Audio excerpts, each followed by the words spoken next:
시청자 여러분 안녕하십니까? 헬로티비 뉴스 시작합니다. 오늘의 첫 소식입니다. 저희 나라방송은 지난 2018년 의정부에 있는 미군 기지 두 곳에서 기준치 이상의 발암물질이 검출됐다는 소식을 전해드렸습니다. 과불화 화합물이라는 물질이었는데 지난 2017년 미 국방부가 자체 조사한 보고서를 인용해 보도했습니다.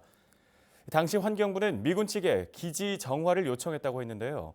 정화 작업은 이뤄지지 않았고 이 사이 오염도는 더욱 심해졌습니다.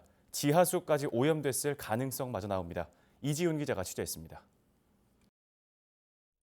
의정부 주둔 미군 기지 두 곳에서 유해 물질로 알려진 과불화 화합물이 기준치의 5배 넘게 검출됐습니다. 문제가 된 의정부 미군 기지는 캠프 레드클라우드와 캠프 스탠리입니다. 두 곳 모두 현재 병력이 모두 철수한 상태입니다. 지난 2017년 미 국방부 보고서가 밝힌 이들 기지의 과불화 화합물 수치입니다. 캠프 레드클라우드는 381ppm, 미국 환경보호청 기준치보다 5배 이상 초과한 수치입니다. 캠프 스탠리는 169ppt로 역시 기준치 초과입니다. 과불화 화합물은 방수 소재나 소화 용액 등에 사용되는 물질로 체내에 들어오면 잘 분해되지 않고 간암이나 불임 등을 유발하는 것으로 보고됐습니다. 환경 호르몬이라든지 이런 거로 작용하기 때문에 이제 인체에 상당히 유해하죠. 그래서 보고서 같은 데 보면 암을 일으키기도 하고 기형을 유발하기도 하고 때문에 과불화 화합물은 세계적으로 사용이 금지되는 추세입니다. 문제의 심각성을 알고 있는 환경부는 2018년 3월 미군에 서한을 보내 기지 정화 요청을 했습니다. 하지만 기지 정화 작업은 이루어지지 않았고 그 사이 오염도는 더욱 심해졌습니다. 미 국방부가 2018년 3월 작성한 보고서를 보면 캠프 레드클라우드 내 과불화 화합물 수치는 기준치의 6배가 넘는 466ppt로 1년 전 조사 때보다 오염도가 22% 증가한 것을 확인할 수 있습니다. 특히 캠프 스탠리는 1년 전 조사 수치 대비 과불화 화합물 검출량이 527% 증가했습니다. 기지 내 과불화 화합물의 농도가 높아지면서 지하수를 오염시켰을 가능성도 제기됩니다. 어차피 토양에 있는 게 지하수로 가는 거기 때문에 토양이 오염되어 있다면 지하수도 오염되었을 가능성이 크죠. 경기도는 의정부 미군기지 두 곳에 지하수 관정 13곳을 대상으로 민관 합동 오염 조사를 하겠다고 밝혔습니다. 이들 지하수를 음용수로 마시고 있는 가정은 총 84세대 350여 명에 달합니다. 경기도는 지하수 오염이 확인되면 의정부시와 협의해 즉시 사용 금지 조치를 내리겠다고 밝혔습니다. 헬로티비 뉴스 이지훈입니다. 의정부 소각장 이전 사업이 지연될 것으로 보입니다. 여러 추가 조사가 필요한 상황인데요. 그전까지 기존의 소각장을 계속 이용할 수밖에 없는데 소각장은 노후하고 쓰레기는 늘어날 것으로 보여서 쓰레기 대란이 일어나는 거 아니냐는 우려가 있습니다. 김초롱 기자가 보도합니다. 의정부시 장암동에 위치한 소각장입니다. 소각장은 사용 가능 횟수를 이미 5년 이상 넘겼지만 새로운 소각장이 가동되기까지 앞으로 7년 이상 더 운영될 예정입니다. 하지만 소각장의 노후에 문제가 생길 수 있다는 우려가 일고 있습니다. 현재 의정부 소각장은 일일 처리 용량 200톤에 못 미치는 170톤을 소각하고 있습니다. 소각시설이 낡아 안전 문제 등으로 처리 용량을 줄인 겁니다. 기기가 노후할수록 보수 기간이 늘어나고 소각 용량이 줄어들 가능성을 배제할 수 없습니다. 의정부 지역에서 올 한 해 발생할 것으로 예상되는 생활 쓰레기 양은 약 7만 톤. 이 중 소각장에서 소각하는 쓰레기 양은 5만 6천 톤, 사설업체가 처리하는 쓰레기 양은 1만 1,000톤, 수도권 매립지로 보내지는 쓰레기는 3,700톤입니다. 이미 소각장에 쌓여 있는 쓰레기 2,000톤을 고려하면 3년간은 처리해야 할 쓰레기가 쌓여 있는 겁니다. 이런 상황에서 소각기기 2기 중 1기라도 고장날 경우 쓰레기 대란이 일 수 있다는 지적입니다. 일반적으로 보수기간이 20일인 걸 감안하면 기기 1기 고장 시 쓰레기 1,700톤이 쌓이게 됩니다. 거기다 묻지도 못하고 태우지도 못하면 의정부에다 어디다 싸놔야 되거든요. 한 달만 싸면 무슨 홍복산 한 반만한 거를 쓰레기로 싸놓고 그게 가능한 이제 생각보다 굉장히 큰 위기이기 때문에 소각기기가 고장날 경우를 대비해 쓰레기를 보관할 곳도 마땅치 않습니다. 올해부터 시는 공공처리장 쓰레기 수거량을 줄이고 소각장에 쌓인 쓰레기를 소각해 없앨 계획입니다. 만일에 대비해 소각장 내부에 쓰레기 저장 공간을 확보하려는 겁니다. 하지만 고산지구와 각종 재개발지구를 중심으로 인구가 유입될 것으로 보여 쓰레기 발생량도 늘어날 것으로 보입니다. 2020년 2월 기준 의정부시 인구수는 45만 2천 명. 시는 도시개발을 위한 2035년 목표 인구를 53만 명으로 잡고 있습니다. 또 2025년이면 수도권 매립지마저 폐쇄될 예정입니다. 내구 연한을 훌쩍 넘긴 소각장이 아슬아슬하게 운영되는 상황. 의정부시는 소각장 보수를 꼼꼼히 해 쓰레기 대란을 막겠다는 입장입니다. 헬로티비 뉴스 김초롱입니다. 연천구는 의료 폐기물 배출업소 집중 점검에 나섰습니다. 점검 대상은 관내 병의원과 요양병원 등 의료 폐기물 배출업소 62곳이며 점검 기간은 다음 달 6일까지입니다. 연천구는 이번 집중 점검 기간 적발된 건에 대해서는 경미한 사항은 즉시 시정하도록 하고 의료 폐기물 보관 기한 경과 등 불법 사례 적발 시에는 행정 처분할 계획입니다. 경기도의 대학생 학자금 대출 이자 지원 사업에 접수하는 재학생들과 졸업생들이 눈에 띄게 늘었습니다. 경기도는 2019년 하반기 경기도 대학생 학자금 대출 이자 지원 사업 접수 결과 24,919명이 신청해 지난해의 114%를 기록했다고 밝혔습니다. 신청자별로 보면 대학생이 14,818명이었고 대학원생 3,608명, 졸업 후 미취업 청년이 6,493명이었습니다. 경기도는 본인 또는 직계 존속 가족이 경기도에서 1년 이상 거주할 경우 대학생 학자금 대출 이자를 지원하는 사업을 운영하고 있습니다. 경기도 특별사법경찰단이 화물자동차 유가보조금 부정수급 행위를 집중 단속하기로 했습니다. 중점 수사 대상은 실제 주유금액보다 부풀려 결제한 뒤 유가보조금을 신청하거나 일괄 결제 후 여러 번에 걸쳐 결제 금액보다 적게 주유한 뒤 그 차액을 받아 챙기는 속칭 카드깡 행위 등입니다. 경기도는 지난해 775건의 화물자동차 보조금 부정수급 행위를 적발한 바 있는데요. 이 중 보조금을 부풀려 결제한 행위가 47건이었고 일괄 결제 후 카드깡 형식으로 보조금 차액을 챙긴 행위가 44건에 달했습니다. 양주시가 오는 5월 15일까지를 2020년 산불 조심 기간으로 정하고 봄철 산불 예방에 나섭니다. 시는 봄철 산불 조심 기간 내 비상 근무조를 편성하고 산불 위기 경계 단계 등 기상 여건을 고려해 탄력적인 비상 대기 근무를 실시합니다. 또 산불 전문 예방 진화 대원 등 전문 인력과 장비를 투입해 산불을 조기 발견하고 산불 발생 우려 지역을 중심으로 산불 예방 활동을 진행할 계획입니다. 포천시가 국내 최초로 국제 평화의 도시 회원 도시가 됐습니다. 2009년에 설립된 국제 평화의 도시는 지역 사회의 평화 문화를 정착시키기 위해 평화의 도시를 형성하고 글로벌 커뮤니티 조성을 목표로 활동하는 비정부 기구입니다. 현재 시를 포함해 6개 대륙, 58개국, 265개 도시가 국제 평화의 도시에 가입돼 있으며 대한민국에서는 포천시가 최초로 가입했습니다.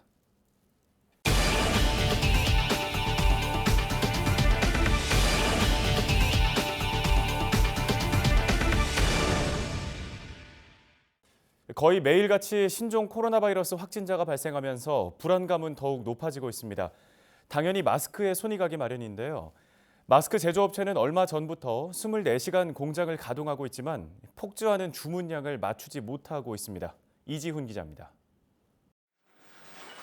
마스크 생산 라인에서 완제품이 포장돼 나옵니다.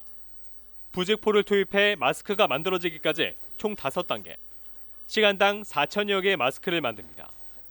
이렇게 해서 하루 생산되는 물량은 약 7만 장. 최근엔 작업 인력을 2배로 늘려 24시간 공장을 가동하고 있지만 하루 주문량 10만 장을 맞추기엔 역부족입니다.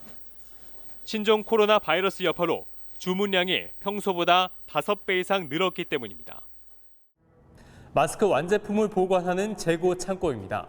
평소엔 이곳이 재고로 꽉 차 있는데 지금은 생산하는 즉시 납품되다 보니 이렇게 군데군데 텅 비어 있습니다. 마스크 생산이 기계에 의존하고 있는 탓에 주문량을 맞추려면 공장 설비를 추가로 늘려야 하는데 자금만 있다고 가능한 게 아닙니다. 식약처에서 허가되는 기간이 8개월이 걸렸어요. 지금 기계로 들어온다고 해도 저희가 이 사태가 어느 정도 끝난 이후에 아마 가동을 할 수 있을. 이런 가운데 중국 도매상들의 마스크 구애는 매일같이 이어지고 있습니다. 취재진이 공장을 방문했을 때에도 현금 보따리를 든 도매상들의 모습을 볼 수 있었습니다. 우리나라 공장을 전부 다 가서 10만 장, 20만 장씩 받아오고 그래가지고 모아서 가져가. 10억, 20억씩 벤팅해본다니까요. 현재 전국에 있는 마스크 제조 공장은 180여 개. 정부는 이번 주부터 마스크를 하루 1,000만 개씩 생산할 수 있도록 업체들과 협의 중이라고 밝혔습니다. 하지만 중국산 원자재 공급이 막힌 상황에서 국내산 원자재에만 의존해야 하는 데다 중국의 물량 빼내기도 당분간 이어질 것으로 보여 계획된 생산 물량을 맞출 수 있을지는 미지수입니다.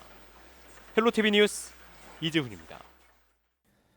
신종 코로나 바이러스 확산이 계속되면서 중국에서는 마스크 등의 방역 물품을 구하기가 쉽지 않다고 합니다. 그래서 일부 도시에서는 국내 자매 결연 도시에 물품 지원을 요청하고 있다고 하는데요. 하지만 국내에서도 방역 물품이 부족하다는 여론이 일면서 중국 자매 결연 도시를 둔 지자체들의 고민이 깊어지고 있습니다. 김호 기자가 취재했습니다. 경기 북부의 한 지자체는 지난 2005년 중국 안후이성의 한 도시와 자매 결연을 맺었습니다. 그런데 최근 자매 결연 도시로부터 마스크 6,000박스 등 방역 장비 지원을 요청받았습니다. 신종 코로나 바이러스 확진 환자가 지속적으로 발생하면서 방역에 비상이 걸렸기 때문입니다. 안후이성은 신종 코로나 바이러스가 최초 발병한 후베이성과 인접한 곳입니다. 자매 결연 도시의 요청으로 지원을 검토했던 이 지자체는 그러나 행정안전부의 지침으로 지원을 일단 보류했습니다. 마스크랑 등등 해가지고 혹시 지원 가능한 물품이 있는지를 그쪽에서 이제 타진해 온 거였거든요. 지원을 해도 되는지 검토하던 와중에 이제 중앙에서 잠깐 보류해달라고 저희가 얘기를 들어서 지금 보류한 상태였거든요. 이처럼 최근 중국 자매 결연 도시로부터 도움을 요청받는 지자체가 늘면서 해당 자치단체들의 고민이 깊어지고 있습니다. 오랫동안 관계를 맺어온 만큼 요청이 있을 경우 도의적으로 외면하기 힘든 상황이기 때문입니다. 하지만 마스크 등 방역 제품의 경우 국내 물량도 부족한 상황에서 선뜻 해외로 보내는 것도 부담스러운 상황입니다. 저희가 지원해준다고 결정한다 하더라도 사실은 지금 너무 물품 구입하는 게 확보하는 게 조금 어려운 상황인 거잖아요. 실질적으로 이게 지원이 될지도 그런 부분이 불투명하고 또 지침이 또 긍정적으로 내려올 수도 있지만 부정적으로 내려올 수도 있는 부분도 있기 때문에 일단 경기도는 행정안전부의 지침을 따를 수밖에 없다는 입장입니다. 국내 마스크 수급 등 방역 물품 상황을 고려해야 하고 지자체별로 지원할 경우 외교적 문제 등 혼란이 있을 수 있기 때문입니다. 네, 국내 물량도 그렇고 이게 너무 지자체에서 지방 정보로 중구난방으로 가게 되면 한중 간에도 서로 좀 안 좋지 않냐 이런 얘기도 하더라고요. 중국과 자매 결연을 맺어온 도시는 경기도에만 20여 곳. 신종 코로나 바이러스 확산이 계속되면서 방역 물품 지원을 두고 지자체들의 고민이 깊어지고 있습니다. 헬로티비 뉴스 김호입니다. 신종 코로나 바이러스는 비말, 즉 튀는 침방울을 통해 전염되는 호흡기 감염병으로 알려져 있습니다. 그래서 환자와 밀착 접촉을 하면 감염될 우려가 커지는 건데요. 실제로 기침이나 재채기를 할 때 침이 어디까지 튀는지 또 그 밖에 다른 전염 경로는 없는지 한범호 기자가 알아봤습니다. 재채기를 할 때 침은 과연 어디까지 날아갈까요? 식용색소를 활용해 지금부터 거리를 직접 재보겠습니다. 먼저 아무것도 가리지 않은 상태에서 재채기를 해봤습니다.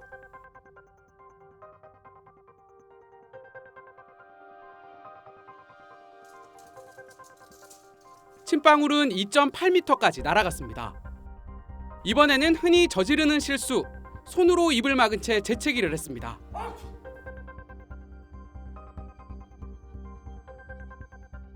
거리는 2.1m로 조금 줄어들었습니다. 이번엔 기침 매너로 권장되는 방법으로 팔꿈치 쪽 옷소매로 막아봤습니다. 더 줄어든 1.8m로 측정됩니다. 아무것도 하지 않았을 때보다 1m가 줄었습니다. 마스크를 착용하면 어떨까? 방한용으로도 사용되는 면 마스크를 써봤습니다. 눈에 보이는 침방울은 없었습니다. WHO가 의료인에게 착용을 권고하는 KF94 마스크 역시 같은 결과를 보였습니다. 제한된 거리 내에서 특히나 이제 비말이 입이나 코, 강물을 통해서 들어올 가능성이 있는 경우에 발생할 수 있는 거죠. 손 마스크는 또 이렇게 빨아서 사용하실 수 있잖아요. 그래서 깨끗하게 하셔서 자주 교체하거나 빨아서 쓰시거나 이러면은 괜찮을 것 같습니다. 중국에서는 확진 환자의 집 현관문 손잡이에서 바이러스가 검출됐다는 보도도 나왔습니다. 그렇다면 바이러스가 묻은 문 손잡이, 휴대폰 등을 만지거나 손을 잡았을 때도 감염이 될까? 전문가들은 단순 접촉만으로 전염될 가능성은 매우 낮은 것으로 보고 있습니다. 호흡기 상피세포랑 바이러스가 접촉하는 게 중요하거든요. 그렇게 말라있는 경우이거나 아니면 이제 환경에 노출되어 있거나 이런 경우를 통해서 감염되는 거는 사실은 가능성이 많지는 않거든요. 소독을 하고 위생을 철저히 하는 거는 필요하지만 문손잡이에 말라 있고 이런 것들 때문에 막 감염이 되겠다 이렇게까지는 하실 필요는 없을 것 같아요.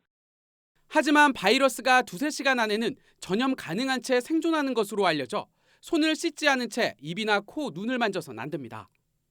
자택격리 상태에서도 가족들끼리는 접촉을 피하고 2m 정도 거리를 유지한 채 마스크를 끼고 대화를 나눠야 합니다. 정부는 4일부터 확진자와 2m 안에서 접촉한 사람은 모두 2주간 자가격리 조치합니다. 헬로티비 뉴스 한보호입니다. 신종 코로나 바이러스 확산으로 마스크 수요가 늘어나면서 불량 마스크 유통이 우려됨에 따라 경기도 특사경이 집중 수사에 나서기로 했습니다.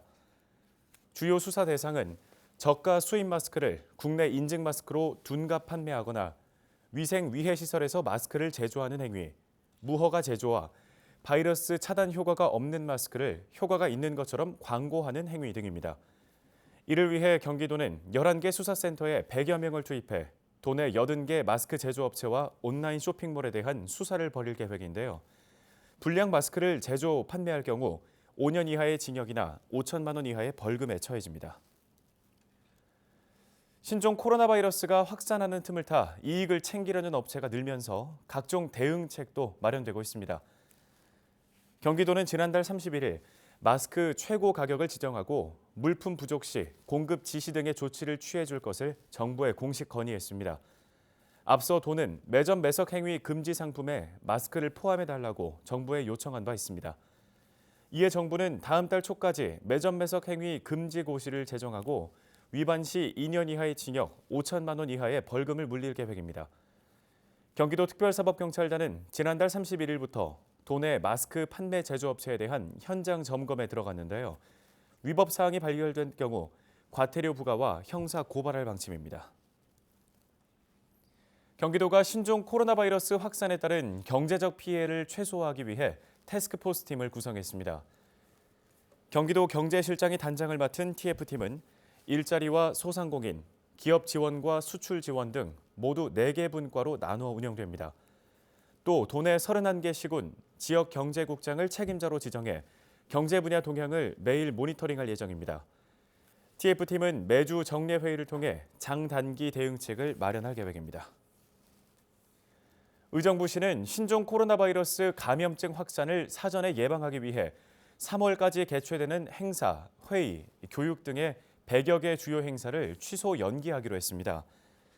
의정부시는 각 부서와 관련 기관에 일회성, 이벤트성 행사 등 지역 경제에 미치는 영향이 적고 많은 사람들이 모이는 행사는 원칙적으로 취소할 것을 권고했습니다.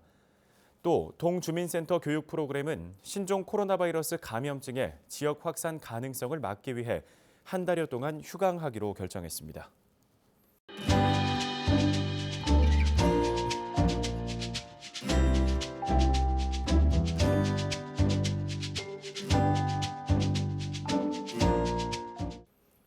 헬로티비 뉴스는 언제나 지역 주민 여러분 곁에 있겠습니다. 시청해주신 여러분 고맙습니다.